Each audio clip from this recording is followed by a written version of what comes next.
برادران ملت اسلامی، السلام علیکم ورحمۃ اللہ وبرکاتہ۔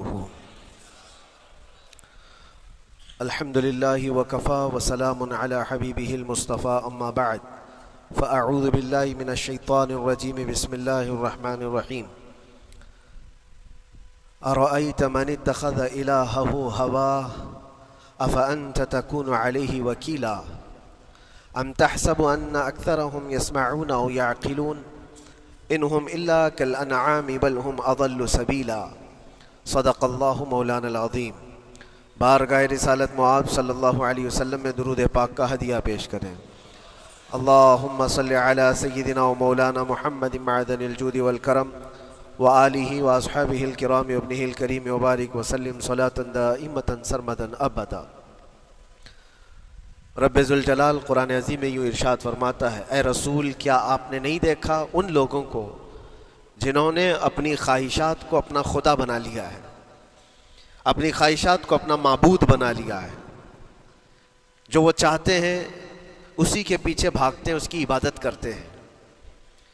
اور اللہ تعالیٰ فرماتا ہے، اے نبی کیا آپ ایسوں کی سفارش کریں گے اور ایسوں کے آپ وکیل بنیں گے جو اپنے خواہشات کے پجاری ہیں؟ اور اللہ فرماتا ہے ان میں سے تو اکثر ایسے ہیں کہ انہیں عقل نہیں ہے، وہ جانوروں سے بھی بدتر ہیں، جو اپنے خواہشات کے پیچھے بھاگ رہے ہیں۔ شیخ اعظم سیدنا محی الدین ابن عربی رحمۃ اللہ تعالی علیہ، ان کی کئی چیزیں لوگوں میں ایسی بھی مشہور تھی کہ شیخ محی الدین ابن عربی ایسے ایسے الفاظ بول جاتے ہیں جو شریعت میں ہوتے نہیں ہیں، بہت سارے مسائل ان کے ہیں۔ لیکن ایک بار شیخ محی الدین ابن عربی بیٹھے ہوئے تھے، کرسی پر ہیں، سامنے مریدین بھی ہیں، بہت سارے ملنے والے لوگ بھی آئے ہوئے ہیں۔ اسی اثنا میں انہوں نے ایک جملہ ایسا کہا، واقعی اگر آپ کے سامنے بھی ایسی بات آئے تو آپ بپھر جائیں گے۔ شیخ محی الدین ابن عربی کہتے ہیں، اے لوگوں جو تم سب یہاں میرے پاس بیٹھے ہو، تمہارا خدا میرے پاؤں کے نیچے ہوتا ہے، تمہارا خدا میرے قدموں کے نیچے ہوتا ہے۔ سب ظاہر سی بات ہے جیسے ایسا جملہ سنا تو اٹھ کر کے لوگ بھاگنا شروع ہو گئے کہ آدمی کافر ہو گیا۔ شیخ اعظم ہیں یہ حضرت محی الدین ابن عربی، جن کی بہت ساری کتابیں ہیں، تصوف میں آپ کا ایک بہت بڑا باب ہے۔ لوگ اٹھ کر کے ادھر سے ادھر چلنے لگ گئے کہ ایسے ایسے جملے بول رہے ہیں، یہ محی الدین ابن عربی کو ہو کیا گیا، خدا پیروں کے نیچے ہوگا، کفریہ جملہ ہے۔ سب تو چلے گئے، دو باقی رہ گئے جو مخصوص مریدین میں سے تھے۔ انہوں نے کہا کہ حضور جو جملے سنے ہم کو بھی کانوں پر یہ وزن لگ رہے ہیں، لیکن کیوں کہا آپ نے ایسا؟ اس کا کچھ معنی ہے؟ آپ جیسے عظیم المرتبت بزرگ سے ایسا جملہ کیسے ممکن ہے؟ انہوں نے فرمایا کہ ان سب کو بھی تو یہ پوچھنا چاہیے تھا میرے بولنے کا مطلب کیا ہے۔ فوراً بدگمانی کیا اور بھاگ گئے۔ تم دو باقی رہ گئے، میں بتاتا ہوں کہ میں نے یہ جملہ کیوں کہا تھا۔ کرسی پر بیٹھے تھے اور چٹائی نیچے بچھی ہوئی تھی یا قالین بچھی ہوئی تھی جس پر لوگ بیٹھے ہوئے تھے۔ آپ نے اپنے ان دو مریدین سے کہا یہ چٹائی اٹھاؤ۔ چٹائی اٹھائی تو دیکھا وہاں پر سونے کے چاندی کے سب سکے رکھے ہوئے تھے جو شیخ محی الدین ابن عربی کے پیروں کے نیچے تھے۔ کہا وہ جتنے آئے تھے وہ اسی کی عبادت کرتے تھے، اس لیے میں نے کہا کہ تمہارا خدا میرے پاؤں کے نیچے ہوتا ہے۔ وہ خواہشات کے پجاری ہیں، میں نے اللہ نہیں کہا۔ اللہ رب العزت وہ قادر مطلق ہے، میں نے کہا جس کی تم عبادت کرتے ہو، جس کو تم خدا بنائے رکھے ہو، وہ میرے پیروں کے نیچے ہوتا ہے۔ اور حقیقت ہے میرے عزیزوں، جنہوں نے خواہشات کے پیچھے بھاگنا شروع کیا در حقیقت وہ اپنا خدا بنا چکے ہیں ان کو۔ کیا ایسا نہیں ہوتا ہے کہ جو بندہ ضدی طبیعت کا ہوتا ہے، چاہ لیتا ہے کہ یہ مجھے چاہیے تو چاہیے، یہ مجھے چاہیے تو چاہیے، یہ جو ضد ہے اپنی خواہش کو پوری کرنا، یہاں پر کہا گیا ہے کہ وہ اپنی خواہش کی عبادت کر رہا ہے، اس کے پیچھے بھاگ رہا ہے۔ اسی لیے اللہ کے نبی صلی اللہ تعالیٰ علیہ وسلم کی ایک حدیث میں آپ کو سناؤں۔ حضور اکرم صلی اللہ علیہ وسلم ارشاد فرماتے ہیں، لا یؤمن احدکم حتی یکون ہواہ تبعا لما جئت بہ، تم اس وقت تک پورے مومن نہیں ہو سکتے جب تک کہ اپنی خواہشات کو میری مرضی کے مطابق نہیں بنا دو گے۔ حضور کے قدموں میں لا کر اپنی ہر خواہش کو قربان کرنا ہو، یہ نہیں کہ میری چاہت تو ایسی ہے، میں خواہش ایسی رکھتا ہوں لیکن شریعت ایسا کہتی ہے، یہ جب ٹکراؤ آیا تو سمجھ لو کہ تمہارے اندر ایمان آیا ہی نہیں ہے، تم مومن نہیں ہو۔ مومن وہ ہے جہاں دنیا کی ساری خواہشات وہ حضور کے قدموں پر قربان کر دیتا ہے، اس کی اپنی کوئی خواہش نہیں ہوتی۔ اسی لیے میں اکثر یہ کہتا ہوں ان نوجوانوں سے جن کو کچھ نصیحت کی جائے تو کہتے ہیں کہ مولانا ہماری لائف ہے، ہمیں انجوائے کرنے دی جائے، یہ ابھی تو ہماری لائف ہے، ہماری اپنی لائف کو ہمیں انجوائے کرنے دیا جائے۔ نادان، کس نے کہا کہ تیری اپنی لائف ہے؟ تیری لائف ہے کہاں؟ زندگی یہ نہیں کسی کی کسی کے لیے، زندگی ہے نبی کی نبی کے لیے، اور نہ سمجھ مرتے ہیں زندگی کے لیے، ارے جینا مرنا ہے سب کچھ نبی کے لیے۔ جو خواہشات کو لا کر کے حضور کے قدموں پر رکھ دیتا ہے تو پھر وہ کہتا ہے میرے عزیزوں، وہ پھر آ کر کے یہ کہتا ہے اپنی خواہشات، اپنی طبیعت جہاں سب مر جاتی آدمی کی، اس کی اپنی کچھ نہیں ہوتی، تب اس مومن کی زبان سے یہ نکلتا ہے یا رسول اللہ زمین و زمان تمہارے لیے، مکین و مکان تمہارے لیے، چنین و چنا تمہارے لیے، بنے تو جہاں تمہارے لیے، ہم آئے یہاں تمہارے لیے، اٹھے بھی وہاں حضور کے لیے۔ اس کا اپنا کچھ نہیں ہوتا، اپنی خواہش ہوگی تو میں کرتا رہے گا، اور جتنی خواہشات کے پیچھے بھاگتا رہے گا دنیا اس کا پیچھا کبھی نہیں چھوڑتی، اور نہ ہی دنیا اس کو کبھی سیراب ہونے دے گی، کبھی پیٹ بھرنے دے گی ہی نہیں، وہ بھوکا ہی رہے گا، وہ پیاسا ہی رہے گا جو دنیا کے پیچھے بھاگتا ہے۔ ایک مرتبہ سیدنا عبداللہ ابن مسعود رضی اللہ تعالیٰ عنہ غمگین بیٹھے ہوئے تھے، کسی بات کا غم ہوگا، نبی پاک صلی اللہ تعالیٰ علیہ وسلم کا گزر ہو رہا تھا، آپ نے دیکھا، حضرت عبداللہ ابن مسعود سے پوچھا کہ غم کیوں ہے؟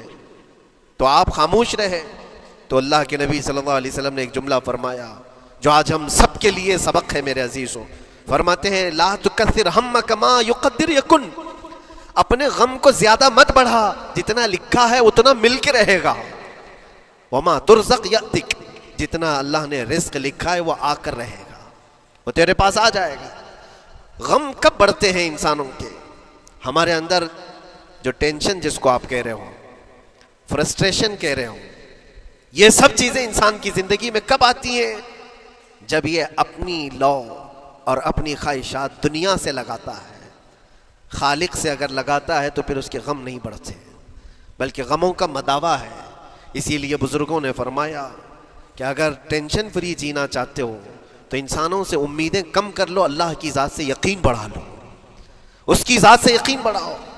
ہم نے دیکھا ہے اپنی زندگی میں جس سے ہم ملتے رہے، جس سے کچھ خواہشیں رکھتے رہے یا جس کے متعلق کچھ امیدیں وابستہ کر رکھی، یہاں امیدیں ٹوٹ جاتی ہیں، پھر انسان کا غم بڑھتا ہے، انسان مغموم ہو جاتا ہے۔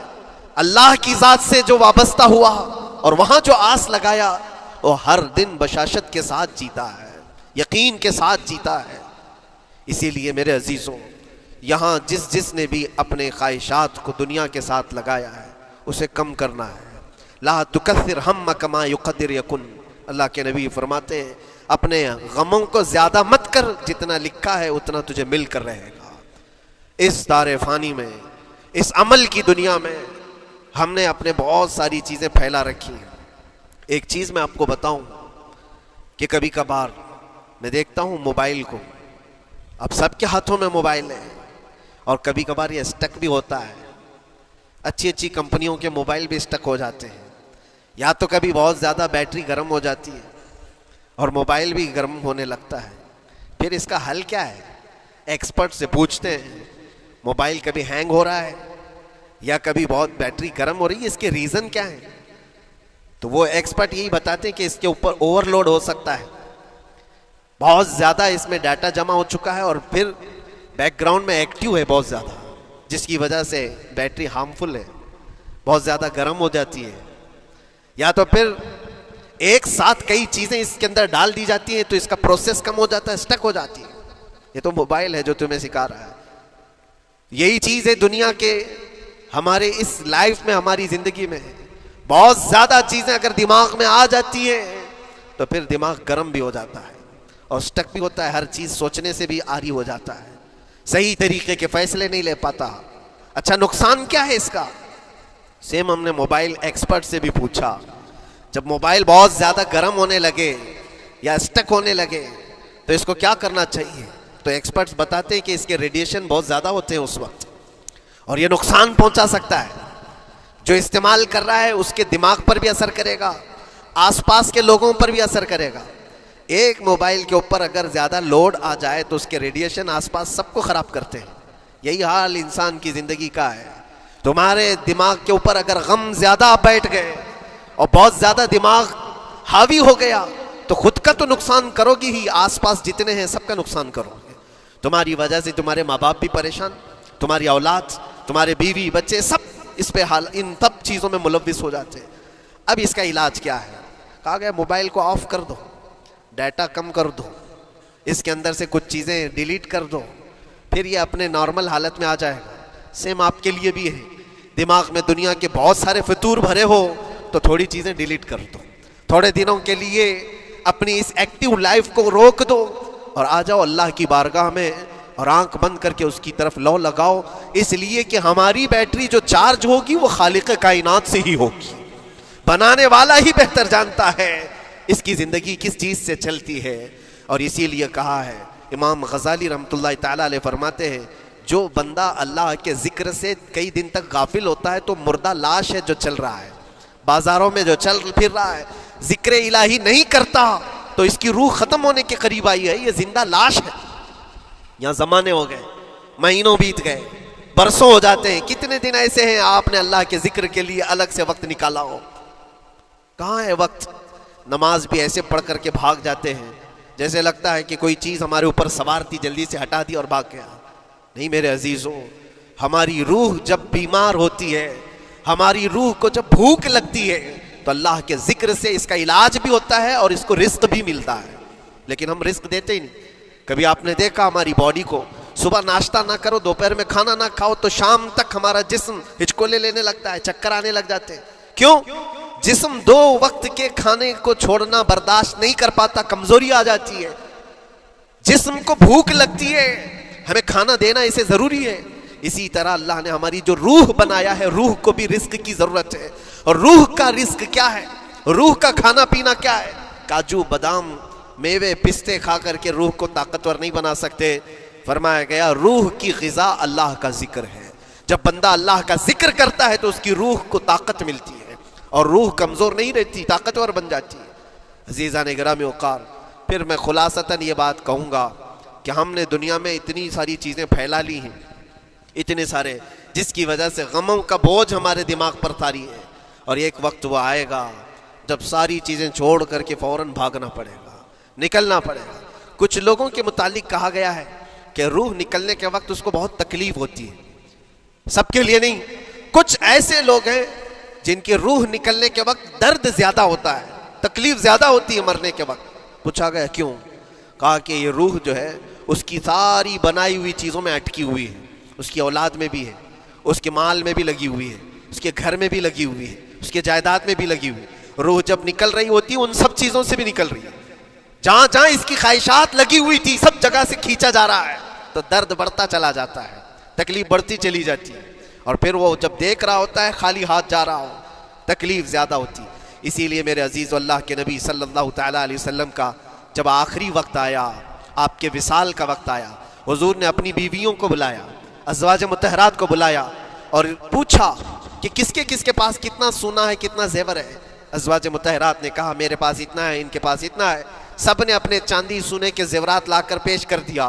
حضور پاک صلی اللہ علیہ وسلم نے فرمایا اے میری بیویوں، اے میری ازواج، اگر تم چاہو تو یہ سب اللہ کی راہ میں خیرات کر دو، اللہ کی راہ میں اس کو وقف کر دو، خیرات کر دو۔ بیویوں نے پوچھا یا رسول اللہ صلی اللہ علیہ وسلم، کیا آج سے سونا چاندی پہننا حرام ہو گیا ہے؟ کیا ہمارے لیے ناجائز ہو گیا ہے؟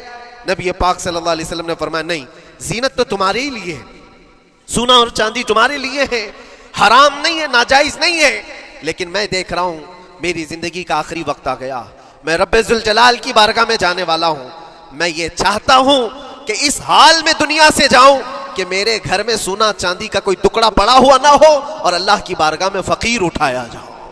یہ نبی پاک صلی اللہ تعالیٰ علیہ وسلم کی خواہش ہے کہ میں اللہ کی بارگاہ میں اس حال میں جاؤں کہ میرے گھر میں کوئی چیز رکھی ہوئی نہ ہو، سونا اور چاندی، مال و دولت. کیونکہ میرے عزیزوں، اسی سے اندازہ کرو انسان اپنی خواہشات میں اتنا گھر جاتا ہے کہ اس سے نکلنا اس کے لیے مشکل ہوتا ہے. اور روح نکلنے کے وقت یہی تو تکلیف ہوتی ہے کہ کہاں کہاں کیا کیا بنایا تھا، کتنا جمع کیا تھا، حساب کرتے کرتے اس کی روح نکل جاتی ہے. ہم نے دیکھا ہے، میں اپنا ایک تجربہ بتاتا ہوں. عمرہ سے ہم واپس آ رہے تھے، 40 لوگوں کا قافلہ تھا. ایئرپورٹ پر پہنچے، بہت تاخیر ہو چکی تھی اور فلائٹ کا وقت بہت کم رہ گیا تھا. اور حاجی لوگ ماشاءاللہ جاتے ہیں تو خوب بھر بھر کر کے سامان بھی لیتے ہیں. کیا کیا سامان تھے سب کے پاس. اور ہمارا بار بار جانا آنا ہوتا ہے، میں کبھی کوئی زیادہ چیزیں رکھتا نہیں. ہم تو آگے نکلے، گروپ پورا تھا اور سارے لوگ سامان لے کر کھڑے تھے. وقت گزرتا گیا، فلائٹ جہاں چیک ان ہو رہا تھا سامان، انہوں نے کہا کہ 25 کلو سے زیادہ کا الاؤڈ نہیں ہے. اور یہاں 40 کلو لے کر بیٹھے ہوئے تھے. میرا تو تھوڑا سا لے لے، تیرا تو تھوڑا سا لے لے، ایک دوسرے کو پیش کر رہے ہیں. 3-4 لوگوں نے تو مجھے پکڑایا کہ آپ کے پاس سامان کم ہے مفتی صاحب، آپ تھوڑا سا ہمارا لے لو. جس کا لے سکتے تھے لے لیا. پھر اس کے بعد 1 گھنٹے سے کم ٹائم بچا تھا، انہوں نے کاؤنٹر کلوز کر دیا. میں نے دیکھا 20 سے 25 حاجی ایسے ہیں جن کا سامان بکھرا ہوا ہے اور کیا لے جا سکتے ہیں ہاتھ میں، وہ بھی 7 کلو 8 کلو اتنا ہی تھا. ان کی خواہشات میں دیکھ رہا تھا. کوئی مسلح اٹھاتا ہے، کوئی کھجور اٹھاتا ہے، کوئی کہتا ہے نہیں میرے بچوں کے لیے کھلونے لیا تھا اس کو لے لیتا ہوں. وہ لے لو تو مسلح چھوڑنا پڑتا ہے، یہ لے لو تو کھجور چھوڑنا پڑ جاتا ہے. کسی نہ کسی طرح سے وہ لوگ آخری وقت 2-4 چیزیں لے کر کے نکل رہے تھے اور بکھرا ہوا پورا سامان ایئرپورٹ پر ایسی موجود تھا. 1-2 کلو نہیں، کتنے کلو کا سامان چھوڑ کر کے یوں ہی آنا پڑا. یا تو پھر فلائٹ کے سفر پہ جاؤ یا سامان میں لگے رہو، 2 ہی آپشن تھے. اور کون وہ چھوٹے سامان کے لیے اپنا سفر ملتوی کرتا. واپس آئے، حسرت بھری نگاہوں سے دیکھتے رہے اپنے سامان کو. اور پھر اندر آ کر جب بیٹھے، میرے ذہن میں یہ بات گونجنے لگی، یہی حالت ہوتی ہوگی جب انسان دنیا سے جا رہا ہوتا ہے، جب یہاں سے رخصتی کا وقت آتا ہے اور ملک الموت سر پر آ کر کھڑا ہو جاتا ہے. روح نکلنے کے لیے بھی تھوڑا سا وقت باقی ہے، بس منٹوں میں بھی نہیں رہ گیا. جب اس کو نظر آتا ہے، اب یہ سوچتا ہے اتنی نمازیں باقی رہ گئیں، اتنی زکوٰۃ بھی رہ گئی، حج بھی تھا، اور بھی کچھ چیزیں کسی کے دینے کے باقی تھے، قرضے بھی تھے. کس چیز کی نصیحت کروں، کس چیز کی وصیت کروں.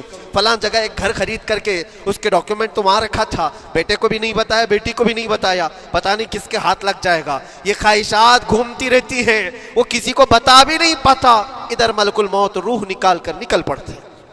یہ انسان کی شارٹ لائف ہے، مختصر سی زندگی ہے جہاں یہ خواہشات دھری کی دھری رہ جاتی ہیں. اسی لیے شیخ سعدی نے بہت اچھی بات فرمائی.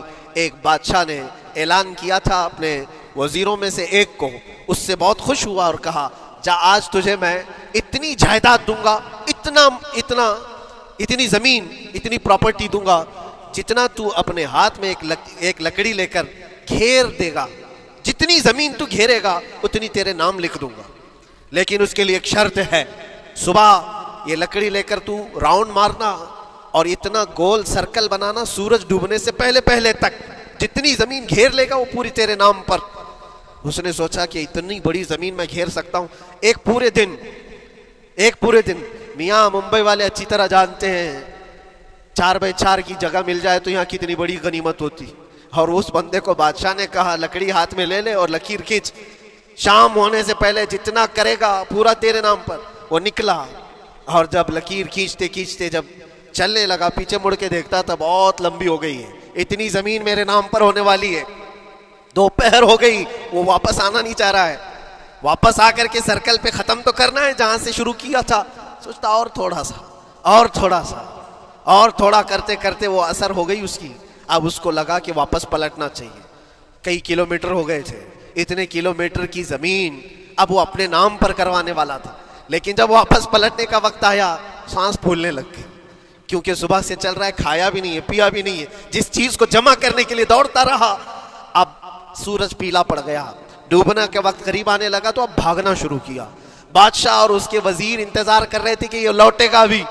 اب دیکھا بڑی دور سے یہ دوڑتا آ رہا ہے اپنی لکڑی کو لکیر زمین پر کھینچتے ہوئے کہ جلد سے جلد اپنے اس پوائنٹ پر پہنچ جاؤں جہاں سے شروع کیا تھا. سانس پھولنے لگ گئی، دوڑتے ہانپنے لگ گیا. سورج ڈوبنے کے قریب آ گیا. آخری کرنیں باقی تھی اور اس کا پوائنٹ بھی قریب آ گیا تھا. دوڑتے دوڑتے کسی طرح سورج غروب ہونے سے پہلے پہنچ گیا وہاں پر, لیکن کثرت سے بھاگنے کی وجہ سے ٹھوکر کھا کر کے گر گیا اور اپنے اس پوائنٹ پر لکڑی لا کر کے جمع کر دیا. بہت بڑا سرکل, بہت بڑی لکیر کھینچا تھا, لیکن ایسا گرا کہ دوبارہ اٹھ نہیں سکا. جب سپاہی اٹھانے کو آئے تو اس کی موت ہو چکی تھی, اس کی روح نکل چکی تھی. اتنا دوڑا تھا اس کی روح نکل گئی. بادشاہ نے کہا اس نے صبح سے لے کر شام تک اپنے نام جائیداد کرنے کے لیے اتنی دوڑ لگائی, بہت لمبی لکیر کھینچا, اتنی بڑی پراپرٹیز کے نام پر ہوتی, لیکن عقل مند دانشور تھا بادشاہ. اس نے کہا جہاں یہ گرا ہے وہیں اس کو دفن کرو. اور اس کے بعد اس کی قبر پر لکھا گیا تھا کہ اس کو ضرورت اتنے 2 گز زمین کی تھی, دوڑتا کتنا لمبا رہا, صبح سے شام تک اتنی لمبی لکیر کھینچ لیا, لیکن سونے کے لیے اس کو جو جگہ چاہیے تھی وہ بس اتنی ہی سی تھی, وہ 6 فٹ کی جگہ. عزیزان گرامی, یہ ایک زندگی کے کسی کا حادثہ ہو سکتا ہے, لیکن میں نے دیکھا ہے کہ تقریباً سب کی لائف میں یہی ہے. ہم اپنی خواہشات کے پیچھے اتنی تیز دوڑتے رہتے ہیں, لیکن جس چیز کی ہمیں ضرورت ہے اس کی طرف ایک بار بھی نظر نہیں کرتے. کون سی چیز ہے جس کی ہمیں ضرورت ہے؟ وہ ہمیشہ کی زندگی آخرت کے لیے جو چیز چاہیے وہ اللہ کا ذکر ہے, وہ رب ذوالجلال کی ذات پر یقین اور توکل ہے. آج اللہ نے صحت و سلامتی کے ساتھ زندگی دی ہے تو وقت نکالو اور بارگاہ رب العزت میں آ جاؤ. میرے عزیزوں, آخری بات عرض کرتا ہوں, خواہشات جہاں ختم ہونی چاہیے وہ کیسی ہے, وہ کیسے ہے؟ اللہ کے نبی صلی اللہ تعالیٰ علیہ وسلم مجلس میں بیٹھے, ایک صحابی کا مسئلہ تھا. ایک صحابی کا مسئلہ ایسا تھا کہ وہ صبح جلدی دوڑ کر کے چلے جاتے تھے. صحابہ نے ان کی شکایت کی کہ یہ فجر میں اتنی جلدی چلے جاتے ہیں کہ کسی سے ملتے ہی نہیں. حضور نے پوچھا کہ وجہ کیا ہے؟ ان سے پوچھا گیا تو انہوں نے کہا یا رسول اللہ صلی اللہ علیہ وسلم, میرا گھر ایک یہودی کے گھر سے لگا ہوا ہے, اور یہودی کے گھر پہ ایک کھجور کا درخت ہے جس کی شاخیں میری آنگن میں بھی آتی ہیں, اور پکی کھجوریں صبح صبح میرے آنگن میں گر جاتی ہیں. میں اس لیے جلدی دوڑ کر کے جاتا ہوں, میرے بچے اٹھنے سے پہلے وہ کھجوریں جمع کر کے میں اس یہودی کو دے دوں کہ کہیں انجانے میں میرا کوئی بچہ وہ کھجور کھانا لے. ہمارے لیے وہ حلال نہیں ہے. یہ صحابی رسول کا عمل تھا. اللہ کے نبی صلی اللہ علیہ وسلم نے فرمایا اپنے بچوں کو حلال کھلانے کے لیے اتنی فکر, اتنی فکر.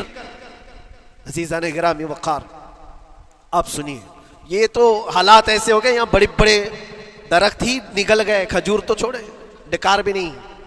حرام چیزوں کے اوپر تو کئی لوگوں کی زندگیاں آباد.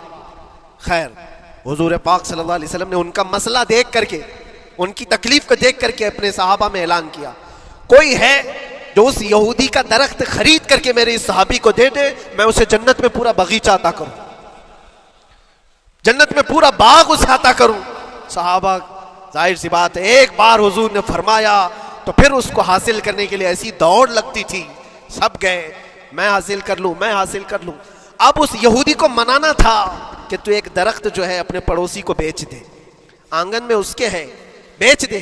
اب اس کو لگا کہ ان لوگوں کی ضرورت ہے, مجبوری ہے, تو وہ بھی اکڑ کر بیٹھا کہ مجھے بیچنا نہیں, مجھے دینا نہیں. اب سنیے میرے عزیزوں, مدینے میں ایک صحابی ہیں ابو دحداح, اللہ اکبر, کبھی میں پڑھتا ہوں تو حیرت ہوتی ہے. ابو دحداح مدینے کے اس صحابی کا نام ہے جن کا باغیچہ پورے مدینے میں سب سے مشہور ہے, ان کی کھجوریں سب سے مہنگی کھجوریں. اوالی مدینہ آج بھی مشہور ہے, جہاں کی اجوا کھجوریں بہت پسند کی جاتی ہیں. ابو دحداح کا باغیچہ بنا ہوا تھا, بڑا خوبصورت تھا, لوگ مثال دیتے تھے, تعریفیں کیا کرتے تھے, ابو دحداح کا باغیچہ مدینے میں سب سے قیمتی باغیچہ ہے. ابو دحداح حضور کی بارگاہ میں آتے ہیں, کہتے یا رسول اللہ صلی اللہ علیہ وسلم, اگر میں اس ایک درخت کو خرید کر کے وقف کر دوں تو کیا میرے آقا مجھے بھی ملے گا جنت میں؟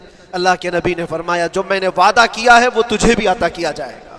ابو دحداح کہتے ہیں اس یہودی کے پاس سیدھے آتے, کہا کہ تو ایک درخت بیچ دے گا, بدلے میں تجھے بہت اچھی قیمت دیتا ہوں. اس نے کہا کیا دو گے؟ کہا مدینے میں ابو دحداح کا باغیچہ تمہیں پتا ہے؟ اس نے کہا ہاں جانتا ہوں, نام بہت سنا ہوا ہے. کہا وہ پورا باغیچہ اس ایک درخت کے بدلے دے دیا جائے گا, ایک درخت کے بدلے دے دیا جائے گا. اس یہودی نے کہا کیا مذاق کر رہے ہو, یہ کیا مذاق ہے؟ میرے آنگن میں اگے ہوئے ایک درخت کی وجہ سے ابو دحداح کا اتنا قیمتی باغیچہ دے دیا جائے گا, یہ کیسے پاسبل ہے؟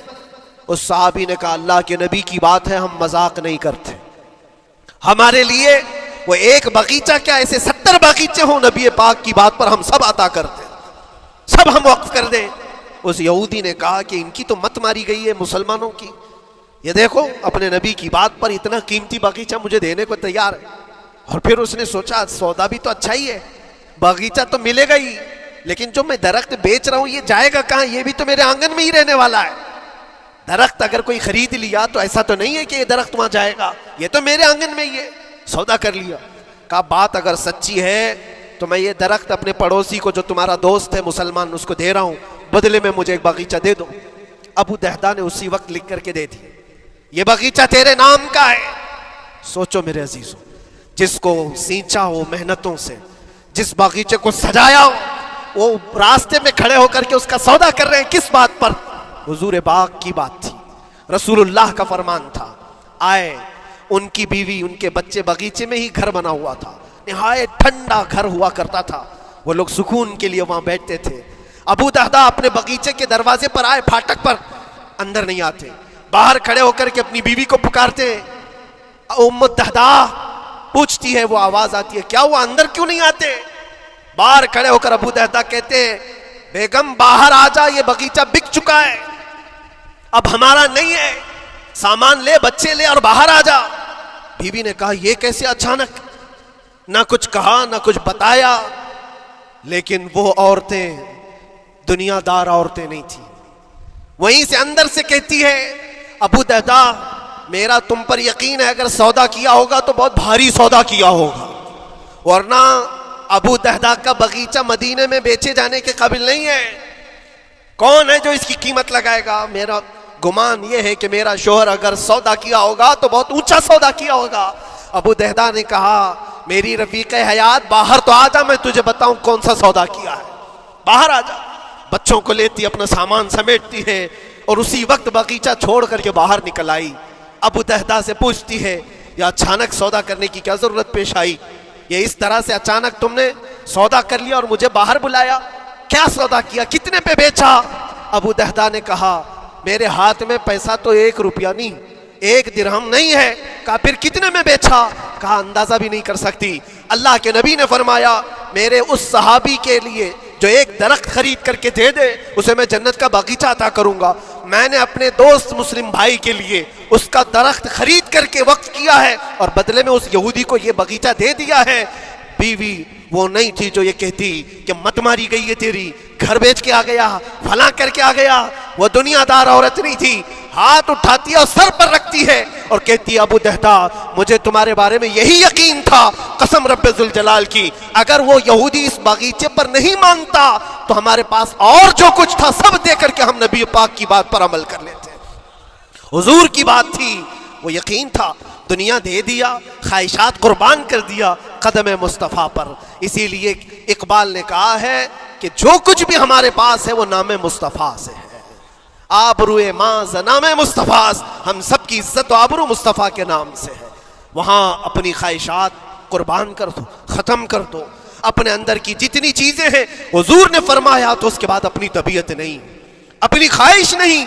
تم اپنے گھر پر سوچتے بیٹھے رہو گے کہ میرا گھر کیسے، میری بیوی کیا بول رہی ہے، میرا باپ کیا بول رہا ہے، میری ماں کیا بول رہی ہے؟ نہیں، وہ صحابہ کی زندگی یہ تھی، دنیا کیا بول رہی ہے اس سے ہمیں مطلب نہیں، میرے مصطفیٰ کیا فرما رہے ہیں۔ اپنی خواہشات وہاں پر۔ حضرت انس بن نزیر ایک صحابی ہیں، وہ حضور صلی اللہ تعالیٰ علیہ وسلم کے بڑے رازدار صحابی تھے، حضور ان کے گھر پر موجود ہیں۔ مکہ سے ایک لیٹر آیا، جنگوں کی وہ لوگ تیاری کر رہے تھے، اور انس بن نزیر کون ہے؟ یہ ان کی بیوی جو تھی انس بن نزیر کی، اپنی بیوی سے بہت محبت کرتے تھے، بلکہ عشق کرتے تھے، عشق کرتے تھے اپنی بیوی سے، اور عشق میں ان کی شادی بھی ہے، اپنی بیوی کو بہت چاہتے تھے۔ اب سنو، مصطفیٰ کریم صلی اللہ علیہ وسلم انس بن نزیر کے گھر پر ہے، مکہ سے ایک قاصد آیا اور رازدارانہ طور پر ایک خط دیا، کہا مکہ والے جنگوں کی تیاری کر رہے۔ حضور نے خط کو پڑھوایا اور انس بن نزیر سے کہا انس یہ بات تیرے اور میرے بیچ میں راز ہے، کسی سے نہیں کہنا، جب تک میں نہ کہوں اس خط کا ذکر کسی سے نہ کرنا۔ انس بن نزیر نے کہا اے اللہ کے نبی آپ کا حکم، اس کے بعد میری زبان نہیں کھلے گی۔ خط کو بند کر دیا، رکھ لیا۔ حضور جب تشریف لے گئے گھر سے، ان کی بیوی، ان کی محبوبہ، ان کی رفیق حیات جس کو بہت زیادہ چاہتے تھے آئی. کہا انس رسول اللہ گھر پر آئے تھے، کچھ راز کی بات چل رہی تھی. کیا بات چل رہی تھی؟ انس بن نزیر نے کہا دیکھ میری بیگم محبت اپنی جگہ پر، وہ میرے مصطفیٰ کا راز وہ میں نہیں شیئر کر سکتا، وہ نہیں بتا سکتا.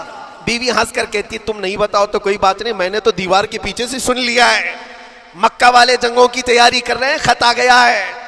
انس بن نزیر نے اپنی بیوی سے اتنی بات سنی، سیدھے جا کر کے گلا پکڑ لیا، گردن کو دبوچ دیا اور کہا اس وقت تک میں تیری گردن نہیں چھوڑوں گا جب تک میرے مصطفیٰ کا فرمان نہ آ جائے.